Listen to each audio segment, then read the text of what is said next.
Bonjour à tous, c'est Nicolas. Aujourd'hui, le thème du jour, c'est sur les vampires, un mythe qui accompagne l'humanité depuis fort longtemps.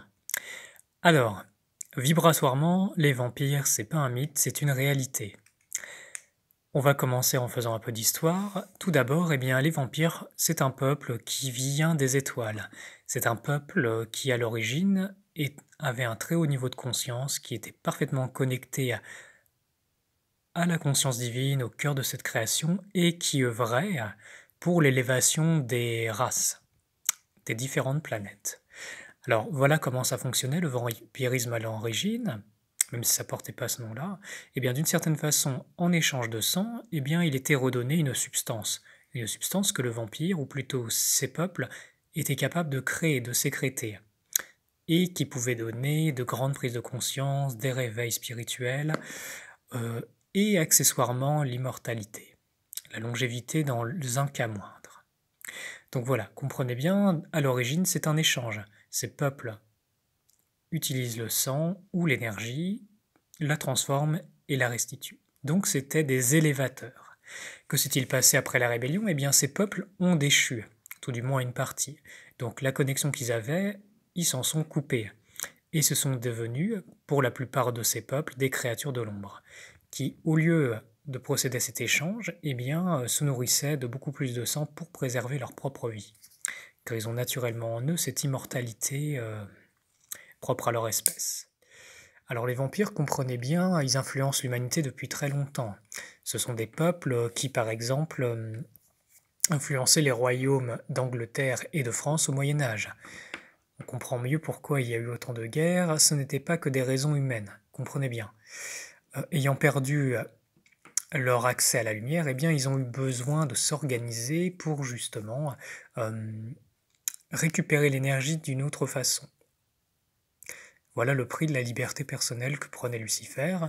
Eh bien, ça a mené à se couper de la lumière, à voler le libre arbitre, et du coup, ça en vient à ces extrémités-là. Donc comprenez bien, le peuple des vampires est à la base un peuple extrêmement lumineux qui a chuté, qui s'est coupé de ses propres facultés. Alors aujourd'hui, la bonne nouvelle, c'est que ces peuples sont en train de remonter à la conscience universelle. Ce qui veut dire que d'une certaine façon, ils vont passer de cet état à cet état-là. Mais encore faut-il qu'ils se souviennent de leur don originel qui est d'élever les êtres plutôt que de les vampiriser, de s'en servir comme des vaches.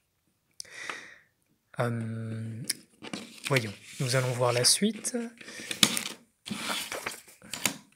Voilà. Donc comprenez bien comment ça fonctionnait jusqu'à présent. Les vampires y vivent sur un plan basse dimension. Je ne sais pas s'ils vivent physiquement sur notre plan. Je pense que oui, mais je n'en ai pas la preuve. Mais par contre, dans les plans énergétiques, ce sont des créatures que j'ai souvent rencontrées, notamment dans les châteaux, dans, dans des villages. Dans des villages, il y en a plein dans la haute vallée de l'Aude d'ailleurs. Ça a mené à de grandes recherches pour ma part, mais bon. Ce qu'il faut savoir, c'est que d'une certaine façon, ils utilisent les êtres humains, soit en se faisant canaliser à travers eux, soit en passant à travers les arbres pour leur pomper de l'énergie. Ou même, ils viennent vous voir énergétiquement pendant la nuit et ils vous croquent. C'est des choses qui arrivent et qui sont véritables. Ce n'est pas un mythe, c'est une réalité. Alors, ce qu'il faut savoir, c'est que maintenant, les vampires, ils sont amenés à revenir à la lumière. Alors, ce qu'il faut comprendre, c'est que vous, en tant qu'être humain, vous avez peut-être eu dans vos vies passées des vies de vampires. Ça veut dire que vous connaissez ces peuples, vous connaissez leurs problématiques, vous connaissez peut-être aussi leur gloire, mais aussi leur chute.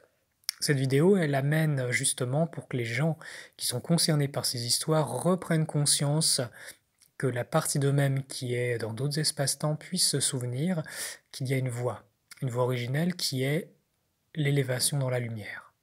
Donc comment ça se passe pour un être humain qui aurait cette vie? Eh bien, cette mémoire, si elle est réveillée dans l'âme, eh bien, ça va influencer sa vie.